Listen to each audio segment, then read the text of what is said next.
Hello everyone, welcome back to my channel Anam Home Remedy। आज की इस informative video में आपके साथ बहुत ज़बरदस्त चीज़ शेयर करेंगे। बहुत ही ज़बरदस्त टॉपिक जो है अनवांटेड फेशियल हेयर, जिसके मुतालिक ख़वातीन बहुत परेशान होती हैं, कमेंट करती हैं कि इसको ठीक करने का, इन फेशियल हेयर से छुटकारा पाने का कुछ तरीका बताइए। इसके अलावा आपको बताती चलूँ, आपके साथ ऑलरेडी मैं इस पर बहुत सारी वीडियो शेयर कर चुकी हूँ, जिसपे मैंने आपको इसके असबाब के साथ साथ इसका परमानेंट जो सोल्यूशन है वो भी बताया हुआ है।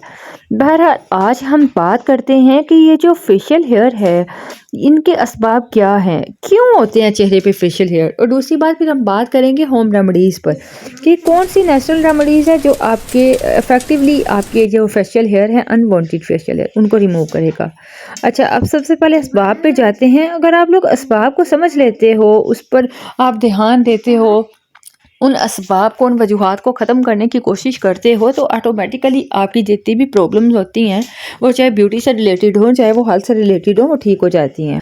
मोहतरम ख़वातीनो हज़रात, सबसे पहला सबब है आपके जो अनवांटेड फेशियल हेयर का, वो है हार्मोनल इम्बैलेंसेस।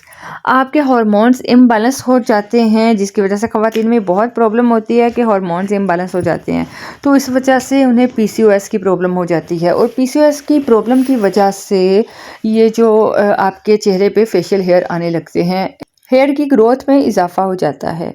दूसरी वजह की बात करें तो वो है जेनेटिक्स।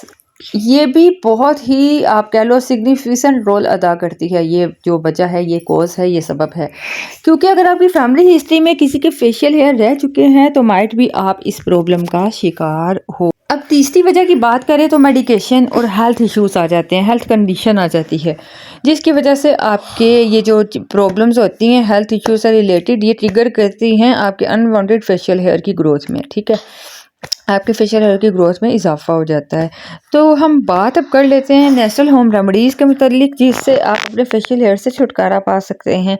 फिर भी आपसे रिक्वेस्ट करेंगे, अगर आपको जो इंटरनल प्रॉब्लम की वजह से ये मसला है, तो पहले उस प्रॉब्लम को ठीक करें। अब पहली रेमेडी की बात करें तो उसमें आ जाता है हल्दी और दूध का बना पेस्ट। आपको सुनने में लगेगा कि ये तो फजूल है, लेकिन ये फजूल नहीं, ये बेहद फ़ायदेमंद चीज़ है, ये बहुत इफ़ेक्टिव चीज़ है और ये नेचुरल भी है। इससे आपकी जो अनवांटेड हेयर की ग्रोथ है परमानेंटली रुक जाती है, लेकिन कंसिस्टेंसी इसके लिए बहुत ज़रूरी है, आपको लगातार इसको यूज़ करना होता है। बहरहाल अब बात करते हैं कि इसको बनाना कैसे है। इस इफ़ेक्टिव होम रेमेडी को बनाने के लिए आपने एक बड़ा चम्मच हल्दी का लेना है और उसमें इतना दूध मिलाइए कि इसका थिक सा पेस्ट बन जाए। जब ये पेस्ट बन जाए तो इसे अपने इफेक्टिव एरिया पर अप्लाई कीजिए और अप्लाई करने के बाद इसे 20-30 मिनट के लिए छोड़ दीजिए। उसके बाद आप अपने जो फेस पे जहाँ आपने अप्लाई किया उसको हल्का सा मसाज करते हुए आप इसको धो लीजिए। दूसरी होम रेमेडी की बात करें तो उसमें आ जाता है शुगर और लेमन से बनी रेमेडी, जो एज अ वैक्स के तौर पे काम करेगी। अब आप लोग सोचोगे कि वैक्स तो हमें मार्केट से भी मिल जाती है, तो यहाँ आपको नेचुरल वैक्स बनाने का तरीका बताएंगे जो आपके हेयर को परमानेंटली रिमूव करेगी। जिसके लिए आपको चीनी चाहिए। जितनी मिकदार में आपने चीनी लेनी है, उतनी ही मिकदार में आपको नींबू का जूस चाहिए और उसमें आपको पानी मिलाना होगा। अब आपने इसको हीट करना है, इसको चूल्हे पे हल्की आंच पर चढ़ा तब तक इसको हीट कीजिए जब तक कि इसका थिक सा पेस्ट नहीं बन जाता। जब ये वैक्स की फॉर्म में आ जाए तो उसको उतार लीजिए।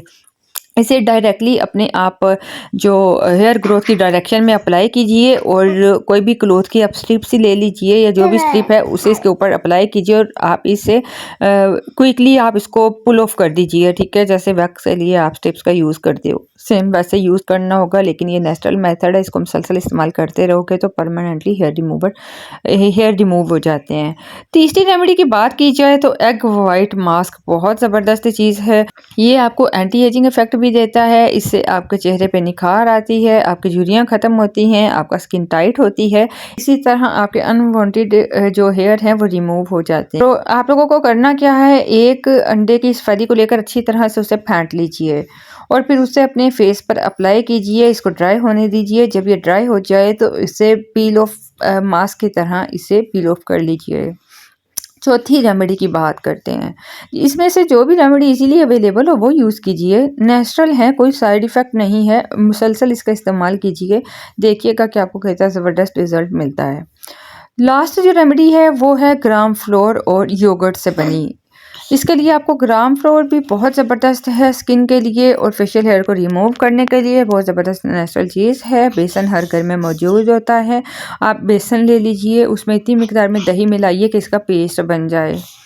ये नेचुरल एक्सफोलिएटर के तौर पे काम करेगा और आपके हेयर को भी रिमूव करेगा। इन दोनों का मिक्स किया हुआ पेस्ट आप इफेक्टेड एरिया पे अप्लाई करें और फिर इसको खुश्क होने के लिए छोड़ दीजिए। जब खुश्क हो जाए तो इसको थोड़ा स्क्रब करते हुए धो लीजिए। इसके मुसलसल इस्तेमाल से आपके जो हेयर हैं वो पतले होते जाएंगे और आहिस्ता आहिस्ता झड़ जाएंगे और परमानेंटली ख़त्म हो जाएंगे। एक और ज़बरदस्त रेमेडी की बात करें तो उसमें आ जाता है कि आपको चाहिए बेकिंग सोडा। 1 चम्मच बेकिंग सोडा ले लीजिए, उसमें आपने आधा लीमू का रस निचोड़ देना है, उसे अच्छी तरह से मिक्स कर लीजिए। इस पे झाग सी बन जाएगी, ये फ्लफ़ी सा हो जाएगा और फिर इसमें थोड़ी सी आप दूध पेस्ट मिला लीजिए और अच्छी तरह मिक्स करके इसका पेस्ट बनाइए कि एक ज़बरदस्त सा पेस्ट तैयार हो जाए। फिर इसे आप अपने अनवांटेड हेयर पर जहाँ गैर ज़रूरी बाल हैं वहाँ अप्लाई कीजिए।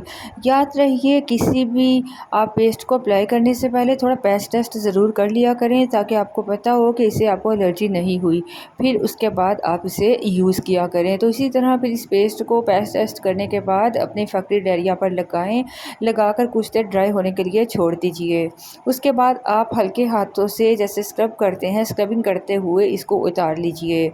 आप देखेंगे कि 2 से 3 बार के इस्तेमाल से आपके बाल जो हैं वो जड़ से उतरना शुरू हो जाएंगे, बालों की जड़ें कमज़ोर होने लगेंगी और आहिस्ता आहिस्ता वो जड़ से निकल आएंगे। लेकिन एक बात है कि अगर आपके बाल बार बार रिमूव करने की वजह से या वैक्सिंग करने की वजह से मोटे हो चुके हैं, थिक हो चुके हैं, तो उसके लिए आपको इसे मुसलसल थोड़ा वक्त इस्तेमाल करना होगा क्योंकि मोटे बालों को निकलने में टाइम लगता है। लेकिन ये रेमेडी बहुत फ़ायदेमंद है, इसको ज़रूर आजमाइए, ये आपको बहुत ही फ़ायदा देगी, आपके हेयर्स को परमानेंटली रिमूव कर देगी। अगर कंक्लूजन की बात की जाए तो मैं आपसे यही कहूँगी जो अनवांटेड फेशियल हेयर हैं उनके असबाब वही हैं जो मैंने आपको शेयर कर दिए, जिसे आप ख़त्म करने की कोशिश कीजिए। हार्मोनल इम्बैलेंस की प्रॉब्लम है तो आप उसमें जो भी प्रॉब्लम्स आ रही हैं उसको ठीक करें, हार्मोन्स को बैलेंस कीजिए ताकि आपकी प्रॉब्लम ठीक हो जाए। दूसरी बात यह है कि इन होम रेमेडीज़ को यूज़ कीजिए, इनको ये बहुत हेल्प करती हैं आपके फेशियल हेयर को रिमूव करने में। लेकिन याद रखिए कि इनका जो रिज़ल्ट है वेरी कर सकता है हर स्किन के हिसाब से। दूसरी बात, इसके लिए कंसिस्टेंसी होनी बहुत ज़रूरी है, मुसलसल इस्तेमाल करना बहुत ज़रूरी है। 2-4 बार लगाकर अगर आपको लो भाई आप नहीं हमसे लगता इससे कोई रिज़ल्ट नहीं मिल रहा तो इससे आपको वाकई रिज़ल्ट नहीं मिलेगा जब तक आप इसको मुसलसल इस्तेमाल नहीं करेंगे। हमारी कोशिश होती है आपके साथ नेचुरल चीज़ें शेयर करें ताकि आपको उसका रिज़ल्ट भी अच्छा मिले, परमानेंट मिले, चाहे उससे आपको ज़्यादा लंबे अरसे तक क्यों ना यूज़ करना पड़े। मोहतरम ख़वातीन व हज़रात, अगर आपको ये वीडियो हेल्पफुल लगे तो इसे थम्स अप ज़रूर कर दीजिएगा और हमारा चैनल ऐसी ही ब्यूटी टिप्स और ट्रिक्स और हेल्थ से रिलेटेड वीडियोस हासिल करने के लिए चैनल सब्सक्राइब कर दीजिए। Thank you so much for watching our video. Don't forget to share your experience and tips in the comment session below. उम्मीद करती हूँ आपको हमारी वीडियो पसंद आई होगी। We will see you in the next video. अल्लाह हाफिज़।